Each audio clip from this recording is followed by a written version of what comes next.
আচ্ছা মামি, তোমার লাভ ম্যারেজ হয়েছিল কি অ্যারেঞ্জ? না, আমাদের তো অ্যারেঞ্জ ম্যারেজ হয়েছে।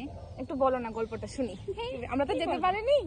ঠিক আছে বলি, আমাদের হয়েছিল অ্যারেঞ্জ ম্যারেজ। মানে যখন ফার্স্ট টাইম আমি যখন কলেজ যেতাম তখন তোমাদের মামা আমাকে দেখেছে আর কি। দেখার পর আমাদের দিদির বাড়িতে একটা দিদিভাই ভাড়া থাকতো, তখন বলেছে যে ওই মেয়েটাকে বিয়ে দিবে নাকি?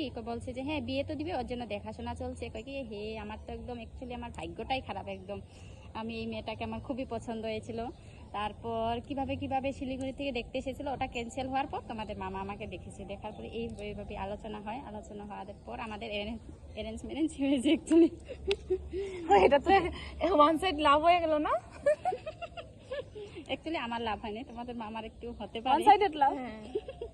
অ্যাকচুয়ালি এটা আমাদের হয় ভাগ্নি, আর এটা আমার মানে ইসে হয় নাতিনি। আমি হলো দিদন। তোমাদের যদি আমার ভিডিওগুলো ভালো লাগে লাইক কমেন্ট শেয়ার করবে। ইউটিউবে আমার একটা ইউটিউব চ্যানেল আছে, বলে দাও তো ইউটিউব চ্যানেল। সঙ্গীতা দাস ঘোষ আমার ইউটিউব চ্যানেলটার নাম, তোমরা সার্চ করে নিবে। সঙ্গীতা ডিজি আছে শর্ট ফর্ম। ওকে, এই যে আমাদের ক্যামেরাম্যান, এদিকে আসো তো একটু। আমাদের ক্যামেরাম্যান হলো আমার ভাই।